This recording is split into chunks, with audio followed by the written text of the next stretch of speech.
Denmark, 1932. The best thing to come out of the country since the Vikings.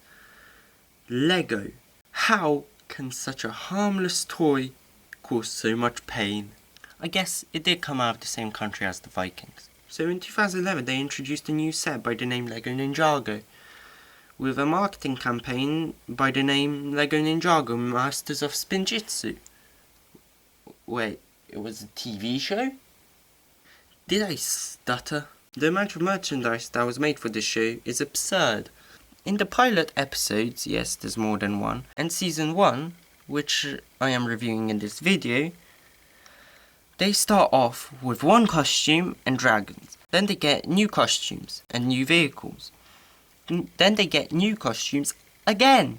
And the vehicles now combine into one mega vehicle. Oh, and the dragons also combined and came back as some kind of super dragon with 4 heads. And that's not even mentioning the samurai and all the stuff the villains get. So the show takes place in Ninjago, which according to the map is set in Western Europe about 1 million years ago. Okay, characters.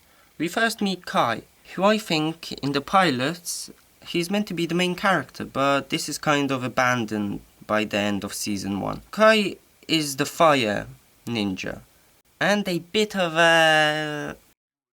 Away from finding a ninja in these parts, old man.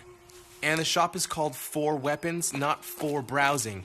Either buy something or go peddle your insults somewhere else. Presto!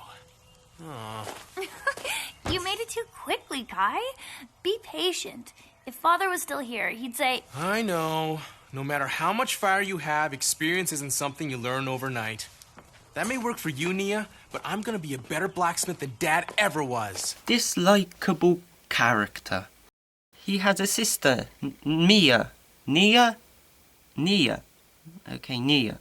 Who later becomes a samurai, which upon looking back at the pilot episodes, I didn't notice how in Kai's and Nia's blacksmith, they sold samurai armor. Nice foreshadowing, I guess. And there is Wu, who comes to the blacksmith. Gets called older by Kai. Old man. Then saves him from skeletons who were sent by Garmadon. Lord Garmadon says take the girl! Lord Garmadon. But Nia, damn it, gets kidnapped. So Wu takes Kai to teach him be a ninja to save her. Fail. So fail. Wrong clip. Was that 1 sugar? Or 2? We meet 3 other ninja students. There is my man Jay, who has his priorities straight and says, But what about my sister? We're saving a girl? Is she hot? he is the electric ninja. There is Cole, the dirt ninja, who has daddy issues. Hey, Dad! How long has it been? What? You too good for the doorbell? Use the bell, son.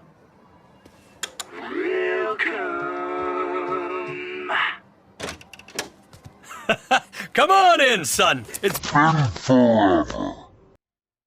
And Zane, the ice ninja, who's actually a robot. Android. In the pilots, they have to get the golden weapons, so Garmadon does not, as they are the most powerful weapons. They also learn how to fire on a budget, I mean spinjitzu. At the end of the pilot, they face Garmadon, who escapes to another dimension as his helper tried to take the weapons for himself but got destroyed as... No one can handle all of their power at once. Nia is saved and the ninjas return home. Okay, so season 1 introduces Lloyd. He is the son of Garmadon. He wants to be evil just like him, but he isn't that good at it. He tries stealing sweets, I demand all the candy in but the town! ninjas stop him. The ninjas find out about the green ninja, who is the ninja who will defeat Lord Garmadon. Not Lloyd, but Lord, as in the main villain of the show. They all wonder who who the Green Ninja is. In the meantime, Lloyd runs away and opens a prison full of snakes. We find out about them and how they are one of the 5 serpentine tribes, but who got locked up in separate cells in prehistory.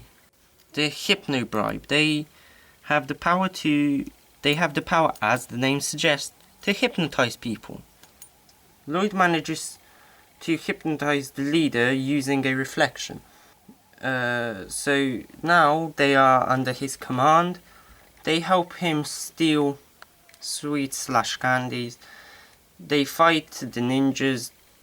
They retreat. The leader gets changed to slivers because the leader that got hypnotized got challenged to a fight and lost. So now Slivers is the leader and banishes Lloyd. He frees the Fang prey. Lloyd convinces them to team up against the Hypnobribe. They fight the ninjas.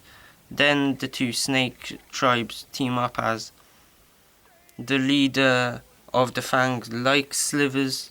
Lloyd frees the Anacondrae, of which there is only one left, Pythor. I am Pythor P. Chumsworth, and since you've freed me, I'm eternally in your service. Who is the main villain of the season. Lloyd gets betrayed one more time, and the ninjas finally catch him and keep him away from the tribes. Well, sorry, my dear boy. I have other plans. Pythor frees the last 2 snake tribes, the Constricti, who can travel underground, and the Venomari, who can give you hallucinations. The ninjas try to stop Pythor, but they are too late, and they nearly get captured, but a samurai saves them.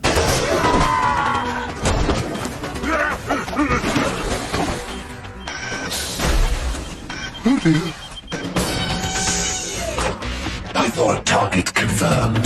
Time to back and tag.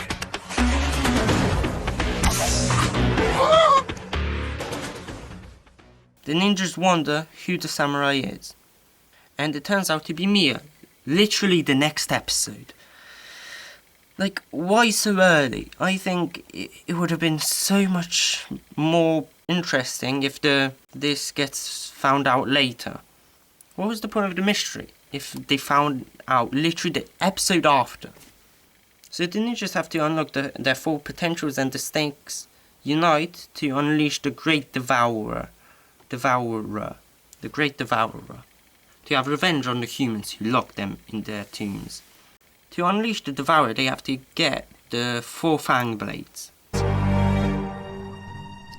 Behold, the locations of the 4 silver Fang blades! Soon, the Great Devourer will be unleashed! The Ninjago will be ours! And with that, we get to the episode TikTok, which is the best thing to incorporate those sequences of sounds. In this episode, Zaid turns out to be a robot. The episode starts with Sensei Wu leaving to find Garmadon, as his son, Lloyd, got kidnapped by Pythor and the other snakes. Zaid with the ninjas follow Zaid's bird friend that they met a couple episodes ago. Probably should have mentioned that earlier. And the 3 other ninjas are too exhausted to carry on following, but Zaid continues without them. He gets to the forest covered in snow. The bird falls to the ground and is revealed to be a robot. I love how in this episode, whenever there's a reveal, there's a dolly zoom. You don't really see much of them, especially in animation. A dolly zoom is when the camera is zooming in whilst moving back, distorting the image and making the background bigger or smaller depending on if the camera's going in or if the camera's going out. He fights a different robot, and and discovers a secret passage in a tree. And finds blueprints. There is a flashback. I think the review was done so well. It makes sense, and it just has emotion behind it. It's emotional.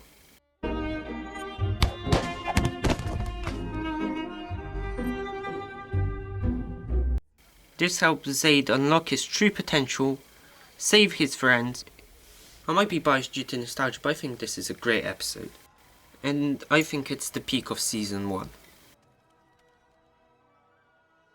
Wu finds Garmadon, who has 4 hands, so he can carry all the golden weapons. As I mentioned earlier, no one can carry all 4 at once, but this allows him to do that. They fight, and Wu is about to die, but says, I didn't come to stop you. I came to warn you, to tell you. Your son's in danger. No! Lloyd. and Garmadon saves him, and now they're okay. Sudden, but okay. Okay, so the next episode. Jay unlocks his potential by confessing his love for Nia and finding out that she is the samurai. Cole fixes his daddy issues. Potential. His relationship with his father must have been holding him back. He's indestructible! Oh, great. So now I really am the only one who hasn't figured out my special power. And Kai by not being an ass. Power unlock! Like in every other scenario. And he saves Lloyd. And somehow he comes to the conclusion that Lloyd is the Green Ninja. All of my training to become the best ninja wasn't in preparation to become the Green Ninja. It was to protect him. Lloyd is the Green Ninja. I had thought it would be one of you, but it was him the whole time. The snakes now have 3 of the 4 fang blades.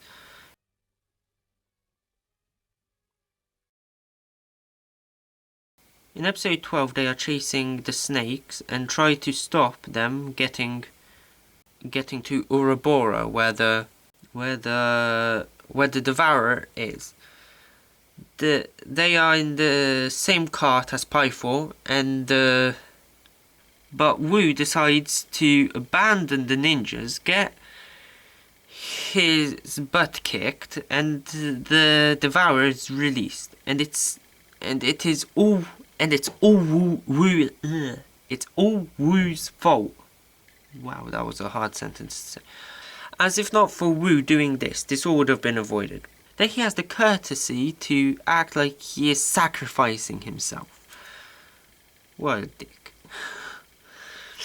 So now, the finale. The Devourer is unleashed, the dragons come back as one, the vehicle join to fight it. The snakes go hide, as they didn't realize that the Devourer will eat them as well.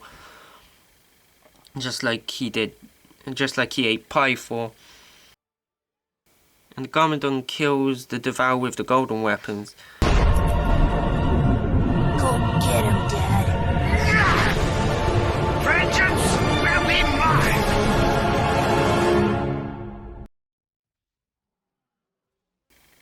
And escapes with them, ending season 1. But my father left, and he took the golden weapons. My overall thoughts on the show are positive. The finale is a bit underwhelming.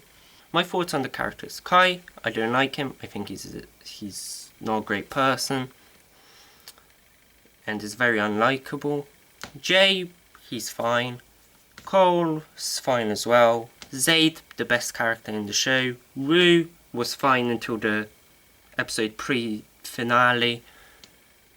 Lloyd, he's fine as well. Mia's fine. Pythor, decent villain, but not really that spectacular. Garmadon, obviously the main villain, and the first season obviously was just setting up season 2. In terms of the animation, I thought it was fine. I liked one scene where Jay jumps over something and the camera follows him. It looks really nice. It should be on screen now. But yeah, the animation is tolerable. Nothing really that spectacular. Doesn't look as nice as the Lego Movie, and it doesn't really feel like the world is made out of Lego. It just feels like the characters are Lego, whilst everything else is just normal. But it looks fine. It's not really that big a deal. It's watchable.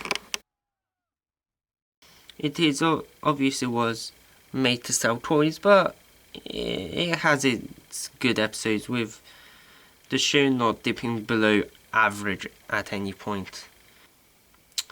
So on the Alvin and the Chipmunk scale, it is better than 3, 2 and 1, but not than 4. So the show isn't a chipwreck, but it's not a road trip either.